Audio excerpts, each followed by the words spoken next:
साथियों, आज मैं राजनीतिक हस्तक्षेप की बात करूंगा कि कोई भी शासन हो, जब भी कोई शासकीय अधिकारी किसी राजनीतिक व्यक्ति के दबाव में आकर के कोई काम नहीं करते हैं, तो ऐसी स्थिति में संबंधित अधिकारियों को कम से कम स्थानांतरण का कोप भाजन होना पड़ता है। और वह स्थिति आज भी बरकरार है और आज से करीब 30-32 साल पहले भी यह स्थिति थी। आज मैं पन्ना जिले का एक उदाहरण प्रस्तुत करूंगा। वर्ष 1990 में मैं पन्ना जिले के अंतर्गत पन्ना सब डिवीजन में सब डिविजनल ऑफिसर था और तत्समय एक पन्ना जिले के कलेक्टर थे श्री सीपी भार्गव साहब। तो उस समय चूंकि वह कार्य अनुविभागीय अधिकारी राजस्व से संबंधित था और अनुविभागीय अधिकारी राजस्व के रूप में मेरी पदस्थापना थी और एक राजनीतिक वर्चस्व वाले व्यक्ति का एक ऐसा काम पेंडिंग था जो कि उस काम को कोई नहीं कर रहा था। कारण यह है कि वो काम फॉल्स था, फर्जी था, इस कारण से कोई व्यक्ति उसमें हाथ नहीं लगा रहा था। लेकिन जब 1990 में फरवरी में मध्य प्रदेश के विधानसभा के निर्वाचन हुए और फरवरी 1990 में जब राज्य की नई सरकार बनी, तो उस समय उस सत्ता दल से संबंधित एक जिले के सबसे प्रभावशाली व्यक्ति, जिनकी की सीलिंग में जमीन गई हुई थी 1976 में, और तत्समय अनुविभागीय अधिकारी पन्ना ने 18/11/76 को सीलिंग प्रकरण में एक आदेश पारित किया था और उन व्यक्ति की जमीन सीलिंग में निकली हुई थी। तो मध्य प्रदेश कृषि खातों का उच्चतम सीमा अधिनियम जो 1960 है, उसमें यह प्रावधान है कि जिस व्यक्ति की जमीन सीलिंग में जाती है और उसमें यदि उन्होंने कोई कंस्ट्रक्शन का काम करवाया हुआ है तो उसका कंपनसेशन मिलता है। तो 18/11/76 में जो आदेश पारित हुआ था, उसके बाद संबंधित जो प्रभावशाली व्यक्ति थे, उन्होंने आवेदन पत्र अनुविभागीय अधिकारी कार्यालय में लगाया हुआ था कि उनकी जो जमीन सीलिंग में गई हुई है, उस जमीन में से उन्होंने एक अच्छी नहर का निर्माण किया था और उस नहर के निर्माण में तकरीबन 7 लाख का खर्च आया था। इसलिए 7 लाख का उनको भुगतान सीलिंग अधिनियम के अंतर्गत कंपनसेशन के रूप में किया जाए। तो उसके बाद अधिकारियों ने उसकी जांच भी कराई थी। तो उन्होंने अपने प्रभाव में आकर के एक अनुविभागीय अधिकारी पीडब्ल्यूडी से एक फॉल्स इस बात का प्रमाणीकरण करवा लिया था, मेजरमेंट करवाया था कि यहाँ पर एक नहर का निर्माण हुआ था और नहर के निर्माण में इसमें तकरीबन 7 लाख रुपए का खर्चा आया हुआ था। लेकिन जब अधिकारी उसका स्थल निरीक्षण करते थे, चाहे वो तहसीलदार हो या अनुविभागीय अधिकारी हो, तो ये पाते थे कि वो वास्तव में वहां पर कोई नहर का निर्माण नहीं हुआ था, क्योंकि एक बहुत बड़ा क्षेत्र था अमानगंज तहसील के अंतर्गत बलगाहा गांव में, और उसके ऊपर एक पहाड़ी थी। तो ऊपर पहाड़ी की तरफ से एक प्राकृतिक नाला था और उस प्राकृतिक नाले के माध्यम से पानी बह करके आता था और उसको उन्होंने ये बताया था कि उसको उन्होंने एक नहर का निर्माण कराया हुआ है। तो उसमें क्या हुआ कि जब उन्होंने 1990 में जब सरकार मध्य प्रदेश में नई सरकार बनी, तो उन्होंने फिर वो दबाव डालना चालू किया और ये उन्होंने कहा कि उनका इस तरह का एक कंपनसेशन 7 लाख रुपए का, जो कि उन्होंने नहर का निर्माण करवाया है, वो उसका दिया जाए। तो चूंकि मैं अनुविभागीय अधिकारी था, तो मैंने तहसीलदार से पुनः जांच प्रतिवेदन प्राप्त किया कि इसमें आप बताएं कि सत्यता क्या है। तो उन्होंने जांच प्रतिवेदन में ये दिया कि यहाँ पर कोई नहर का निर्माण नहीं कराया गया है, बल्कि इस बड़े भूभाग में ऊपर की ओर से ऊपर से नीचे की ओर पानी आता है और ऊपर पहाड़ी क्षेत्र है और यहाँ पर एक प्राकृतिक नाला है। उसके बाद जब मुझे मालूम हुआ कि हाँ ये बात सही है और इसमें कंपनसेशन नहीं दिया जा सकता है, तो चूंकि वो व्यक्ति काफी प्रभावशाली थे, इसके कारण से उसका केवल एक ही उपाय था कि उस काम को तो किया नहीं जा सकता था, केवल टाल मटोल की जाए। लेकिन चूंकि शासन सत्ता उनके पक्ष में थी, तो उन्होंने और ज्यादा दबाव बनाना चालू किया और उन्होंने जिला के कलेक्टर को बोला कि आपका अनुभागीय अधिकारी जो है हमारी बात को सुन नहीं रहा है, आप उनको कहें और देखें कि मतलब जो है हमारी प्रकरण में एक कंपनसेशन बना करके हमको दिया जाए। तो कलेक्टर ने मुझसे बोला, तो कलेक्टर साहब को मैंने बताया कि ये तो मैंने तहसीलदार से जांच करवाया है और इस प्रकरण में उनको कंपनसेशन नहीं दिया जा सकता है, ऐसा इसमें रिपोर्ट में आ गया है। तो जब बार बार वो प्रेशर दे रहे थे, तो पुनः जो है मैं, यद्यपि वो तहसीलदार के द्वारा स्थल निरीक्षण किया हुआ था, लेकिन उसके बाद मैं खुद जो है 19/5/1990 को मैं खुद जो है स्थल पर गया, जो कि एक अमानगंज क्षेत्र के अंतर्गत बलगाहा ग्राम है, और वहां पर उनके समक्ष, तहसीलदार के समक्ष और ये सब पूरा निरीक्षण किया, तो ये पाया कि वास्तव में वहां पर कोई नहर का निर्माण नहीं हुआ, बल्कि एक प्राकृतिक नाला है। और प्राकृतिक नाला में से जो किनारे किनारे जो किनारा कटे हुए हैं जमीन के, उनको वो नहर बता रहे हैं, तो टोटली फॉल्स है। स्थल निरीक्षण करने के पश्चात हमने जो है जिला कलेक्टर को बताया कि मैंने तो जो है उसका स्थल निरीक्षण भी कर लिया है और इस तरह से उनका कोई कंपनसेशन नहीं बनता है। तो चूंकि वो प्रभावशाली व्यक्ति थे और उनकी सीलिंग में जमीन 1976 में निकली हुई थी और सत्ता पक्ष में उनका बहुत ज्यादा जो है दबदबा था, और लोग यहाँ तक कि बोलते थे कि उस समय जो है, तत्समय जो है विजयराजे जो सिंधिया जी थे, उनके जो है वो जो जमीन के होल्डर थे, उनके तो वो चरण छुआ करती थी। तो उसके बाद फिर उन्होंने जिला कलेक्टर को बोला कि वो आपका जो एसडीएम है वो सही ढंग से नहीं देख रहा है और न तहसीलदार सही ढंग से देख रहा है, गलत ढंग से प्रतिवेदन दे रहे हैं, आप खुद ही देखने जाएं। तो उन्होंने इस तरह का इतना ज्यादा दबाव डाला कि कलेक्टर को, जो कि प्रकरण कलेक्टर से संबंधित नहीं था, तो कलेक्टर ने भी जो है उस बात की जो है सत्यता की जांच करने के लिए फिर उन्होंने स्वयं अपना टूर प्रोग्राम बनाया, और जिला कलेक्टर भी जो है 10/6/1990 को उस स्पॉट पर गए। तो उस स्पॉट पर जब जिला कलेक्टर वहां पर जाते हैं, जो श्री सीपी भार्गव साहब थे उस समय, तत्समय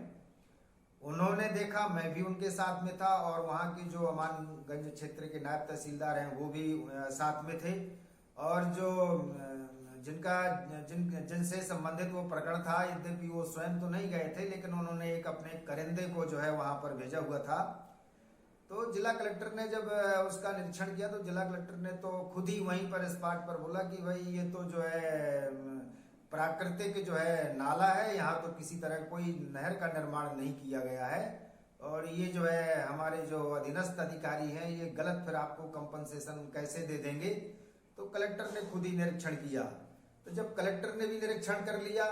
तो उसके बाद फिर उन्होंने जो है और ज्यादा दबाव डालना चालू किया और कलेक्टर से बोला कि आप लोग हमारा काम नहीं करना चाहते हो।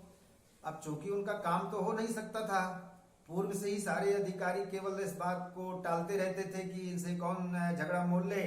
और जो है प्रकरण को जो है केवल उसको पेंडिंग किए रखो, उसको लंबित रखे रहो। तो कलेक्टर ने मना कर दिया कि नहीं, जो हमारे अधिकारी कह रहे हैं, जो उन्होंने प्रतिवेदन बनाया हुआ है एकदम सही है, और वो जो है आपको इसमें कंपनसेशन प्राप्त नहीं हो सकता है। तो चूंकि कलेक्टर ने जब मना कर दिया, तो उन्होंने सबसे पहले, चूंकि उनका राजनीतिक जो है बहुत ज्यादा प्रभाव था, वर्चस्व के व्यक्ति थे उस जिले के,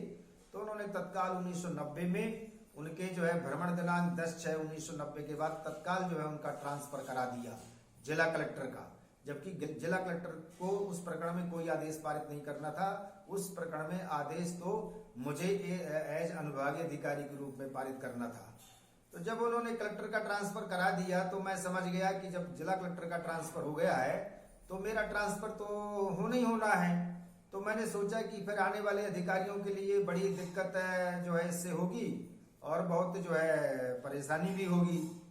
हालांकि मैंने जो है कलेक्टर को इस पार्ट जो स्थल निरीक्षण है उसको निरीक्षण करने के लिए मना किया हुआ था, कि मैंने उनको बोला था कि आप स्थल निरीक्षण करने के लिए नहीं मतलब जाइए, क्योंकि सत्यता यही है। और दूसरे उनसे मैंने ये भी बोला कि यदि वो मेरे से दुखी हैं संबंधित महानुभाव, तो आप जो है मेरे को वहां से अनुभागीय अधिकारी के पद से हटा करके किसी दूसरे को कर दीजिए, ताकि वो जो है वो खुश हो जाए। लेकिन काम उनका इस तरह से गलत ढंग से मेरे समझ में शायद कोई नहीं करेगा। उसके बाद जो है कलेक्टर का ट्रांसफर हो गया, और जब कलेक्टर के ट्रांसफर होने के बाद जो है फिर कुछ दिनों के बाद फिर जो है मेरा भी 1 महीने के अंतराल के बाद जो है मेरा भी ट्रांसफर हो गया। तो मैंने सोचा कि ये सारे अधिकारी जो है परेशान हो रहे हैं और आने वाले अधिकारी भी जो है इसी तरह से शिकार होंगे। तो फिर मैंने उसमें बाकायदे जो है विधिवत आदेश पारित किया कि इन्होंने जो फर्जी जो है नहर बताया है और फर्जी ढंग से इन्होंने प्रतिवेदन प्राप्त करके इस तरह का कंपनसेशन लेना चाहते हैं, टोटली फ्रॉड है, फर्जी है, झूठ है। और मैंने उनका वो आवेदन पत्र जो है स्पीकिंग ऑर्डर के साथ जो है निरस्त कर दिया। मैंने एवं यहाँ तक की भी पाया कि जो संबंधित व्यक्ति का जो सीलिंग का प्रकरण था, जो कि 18/11/76 में पारित किया गया था, उसमें एक्चुअली क्या होता है कि जो 1171 और 7374 की जो डेट होती है मध्य प्रदेश कृषि खातों के सीलिंग अधिनियम 1960 के अंतर्गत, उस के बीच के जो ट्रांजैक्शंस होते हैं वो उसको जो है उसमें स्क्रूटनी में लिया जाता है। लेकिन उसके पूर्व यदि कोई जमीन ट्रांसफर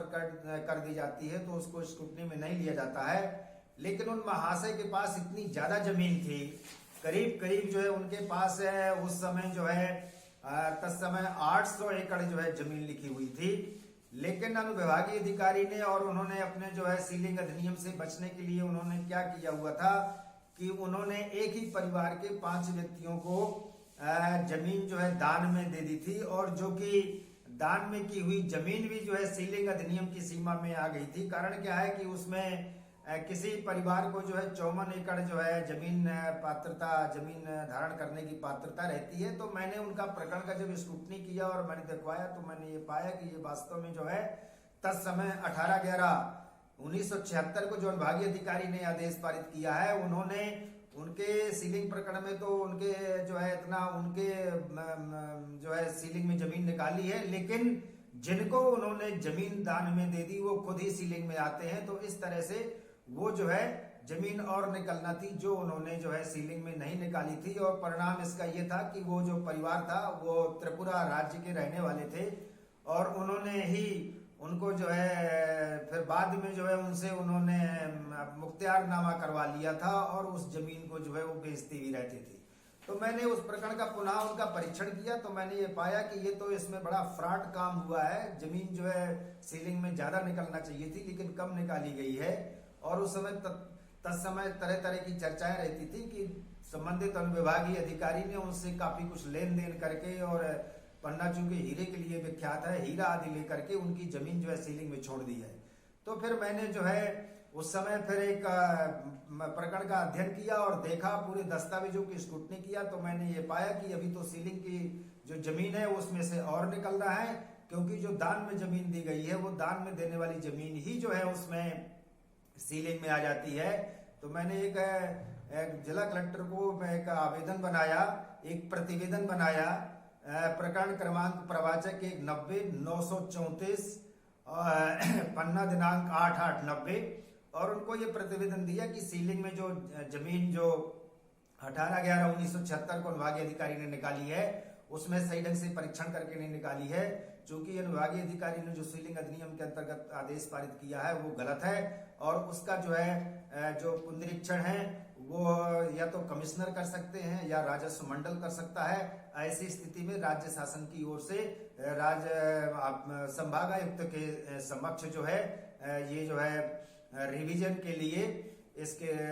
पुनर्विलोकन के लिए जो है आवेदन लगा करके जो है वहां पर भेजा जाना चाहिए, ताकि इसकी स्क्रूटनी होकर के पुनः इसका सही ढंग से जो है आदेश पारित हो। तो मैंने ये देखा कि 1990 के दशक में भी जो है उस समय भी राजनीतिक ढंग से जो है हस्तक्षेप से हमारे अधिकारियों के ट्रांसफर होते थे, और जो है आज की स्थिति में तो अभी भी होते हैं। बाद में कलेक्टर को वहां से जाना पड़ा जिनका कोई रोल नहीं था, हमारा भी ट्रांसफर हो गया, हमारा ट्रांसफर सीधी हो गया। तो वहां पर लोग चिल्लाते थे कि मतलब जो है इन्होंने इनका काम नहीं किया तो सीधी में जाकर के सीधे हो जाएंगे, और कलेक्टर का भी ट्रांसफर कर दिया गया। तो जब मैंने ये उनके खिलाफ आदेश पारित किए और मैंने पुनरीक्षण के लिए जो है आदेश पारित किया, तो मैंने जिला कलेक्टर जो थे उस समय और बल्लभ भवन आ गए थे, फिर मैंने उनको आदेशों की कॉपी और प्रतिवेदन की कॉपी भेजी। तब उन्होंने जाकर के यहाँ मध्य प्रदेश सरकार में चीफ सेक्रेटरी को बताया कि साहब हमें तो बलि का बकरा